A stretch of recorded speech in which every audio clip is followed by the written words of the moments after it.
merci beaucoup soxna Ndak Cheikh Matala yooyu itam sa jàngat ci la. oui mais pour man ça c'est pas un sujet de débat quoi parce que on peut pas se permettre poser ay débat yooyu ñi dañoo yab nit ñi Macky Sall na ma woon na fi benn consul boo xam ne daa dem Marseille mandi di saw ci mbedd yi tu veux que je donne le nom. non grave déedéet du kii ko ñoom yëguñu woon loolu. ah Macky Sall nommé na fi. koo xam ni daa dem di représenter diplomatie sénégalaise mandi di saw ci mbedd waa France jàpp ko xam nga France kenn du saw ci mbedd. voilà. nous ñun ñoo bëgg ay détails. la diplomatie c'est pas du luy feeñ quoi. la diplomatie c'est dans les couloirs. Et puis moi ce que j'ai adoré c'est quand on parle de ministre des Affaires étrangères et de l'intégration africaine donc déjà rek ça montre que on a une diplomatie boo xamante ne elle est dynamique et ce que les gens ne savent pas ministre du mooy doxal diplomatie dafa am ñoo xamante ni loolu lañ jàng mooy seen spécialité ils sont au service de l'État ñu jàngi ENAM ci ENAM dafa am ñoo xam ne leen formé pour relation internationale ak diplomatie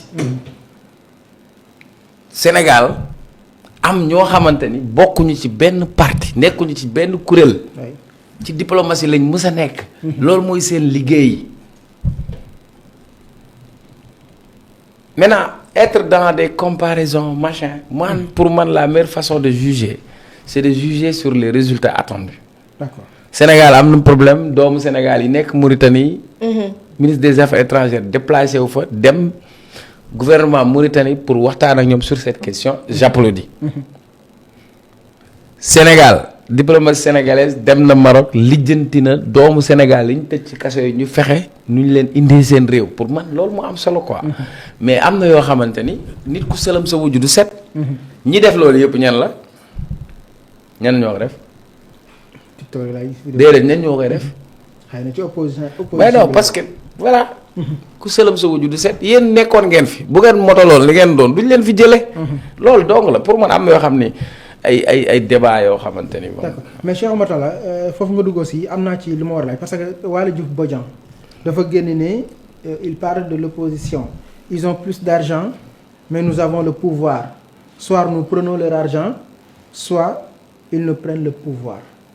waaw loolu waxu Waly Diouf Bodian xam nga Waly Diouf Bodian moom. mais à chaque fois dañuy xool ni génnam ci loolu rek la ñi ay opposants lañ am nañ xaalis. waaw mais xam nga Waly Diouf Bodian avant muy nekk directeur c'est en politique c'est un homme politique ni opposition bi di dóore ay kaba moom tam noonu lay dóore ay kaba du dëgg. mais pour man je gère pas sa communication. mais war na gën a orienter sa communication sur sa mission. sur ses objectifs parce que il a une mission bien déterminée maintenant on peut pas lui empêcher de parler de politique. Et je crois que maintenant ci waxam boobu il faudra inviter Waly Diouf Bodian pour moom mu ñëw toog wax n'oubliez pas que Waly Diouf Bodian a vécu. dugal nañ ko ci kaso bi tey il est dans cette guerre politique donc on peut pas empêcher à Waly Diouf Bodian de donner ses punchlines politiques man parfois dama koy lire ça me fait rire parce que le gars parfois il a le sens de la réplique quoi. Et puis li mu wax c'est politique parce que tamit moom jàpp na ni bu waxee opposition boo am alal xam nga nag ñenn ñoo xam bu leen woowee ñu mën a teg ci table 400 milliards. xaalis boobu mën na jënd ay chroniqueurs mën na jënd ay presse mën na changer ay opinion parce que da ciy jouer. donc moom ci li mu waxee mooy ñii amee nañ alal ñun ñu amee pouvoir bu ñu leen seetaanee alal di ñu am dinañ xeex ak ñun pour foqati pouvoir pour man foofu laa comprendre fi muy waxee.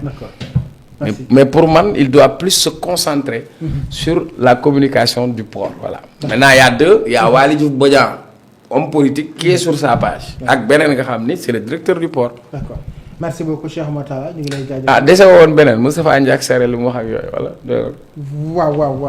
waaw. yaa fi nekk kat di wax ay ñii waa APR vidéo bi lañu wane Yacine Fall lii laa. waaw yooyu du débat. d'accord alors Moustapha Ndiack Sare APR dañuy réclamer que ñu auditionné ko ci kàddu yi mu yëkkati. bu ko réclamer. APR. yow wax PAM wax APR. mais ñoom ñoo ni mais Moustapha Ndiack Sare aussi bu génnee ni Moustapha Ba dañ ko rey ñoom aussi. en tant que léegi man may laaj en tant que Cheikh Omar. en tant que Cheikh Omar nga may laaj. waaw en tant que analyste. en tant que analyste très bien APR amul lu ñuy wax nit ñi nañ toog ne leen ñoom nañ ceene quoi mais dëgg la grand c'est-à-dire xam nga et puis après ils ont raison de rebondir sur l'occasion xam nga politique football la football parfois nga dëgg bal bi di doxal boo ko touché sa adversaire mooy moom bal bi politique laa lay wax de dans le jeu politique tu ne dois pas offrir l'occasion à ton adversaire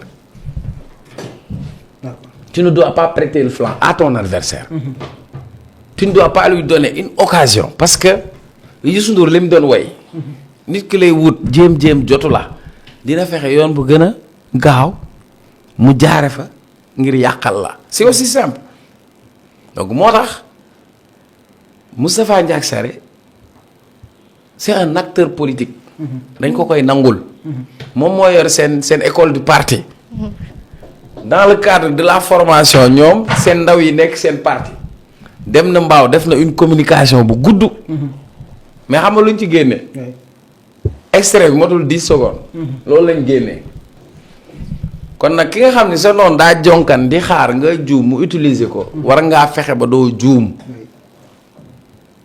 mais Moustapha Ndiack Sarré li mu wax le procureur wax y a pas de différence procureur bi lan la wax yow mort non naturelle. le procureur de la République du Sénégal mois de novembre 10 novembre dafa def communiqué mu ne dañu am ay mbir yu ñu gis ci génnuk àdduna kii di Moustapha Ba ñu am mbir yi firnde ak yi wone ni sa mort n'est pas naturelle alors si une mort n'est pas naturelle elle est provoquée wala waxuma dëgg bu fekkee ni procureur nee na loolu moo taxoon ñu arrêté levée de corps bi waroon a am parce que procureur dafa ne dañoo war a def autopsie parce que ci ni ñu gisee faatu gi jàpp nañ ni faatu gi ce n'est pas naturel mais le procureur quand il communique il fait une communication institutionnelle dafay junju Moustapha n'a fait que dire ce que le procureur a dit maintenant nag foofooy problème bi au nom du principe de la séparation des pouvoirs il devrait pas se prononcer sur cette question tant que justice leeralu ko parce que mbir maa ngi ci yoon du dëgg foofooy premier njuumte deuxième njuumte moom mooy le porte-parole du gouvernement de telle sorte que su waxee mën na créer amalgame ba ñu jàpp ni gouvernement bi moo wax parce que réew moo xamante ni boo waxee du ñu xool fa ngay waxee ak ci ban melokaan nga di ko waxee parce que moom il a une double casquette en tant que porte-parole du gouvernement dañ koy gis muy def liggéey bu am solo conseil des ministres day génn mu ñëw expliquer ko gën tojeex bi gën ko leeral mais ba muy dem fële ci mbubb politique bi la sol def na erreur parce que pour man waru ci woon àddu waaye loolu warul tax ñu xañ ko ni que war na wax ci politique xam nga léeg-léeg yaa ngi wax sëñ Bass Abdou Khadre sama soppe bi il est le porte-parole du khalife général des mourides xalif bu ñëw confirmer ko ci rôle am te ñëpp nangul nañ ko kàddoom bu ko yëkkatee ñu ne xalif baa wax kon Moustapha bu dee saa yu waxee ñu jàpp ni gouvernement c'est la deuxième fois donc il doit éviter ça maintenant c'est normal parce que yow tu viens de le dire ils ont fait 1 an exercice pouvoir c'est pas évident ñoom fi ñu jógee ci contexte yi ñu jóge ci ay combat politique ñu tëj leen ci kaso pour ngeen jël réew mi ay nit faatu ci ngeen ñu tëj leen ci kaso dañuy am benn genre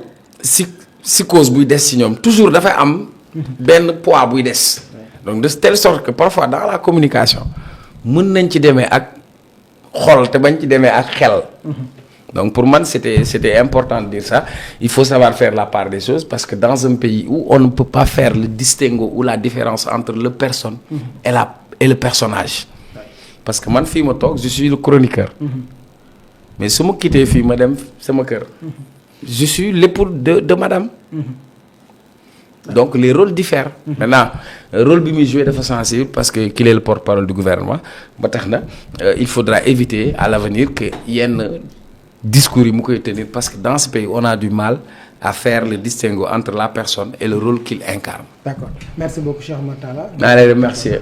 jërëjëf. di la ziar.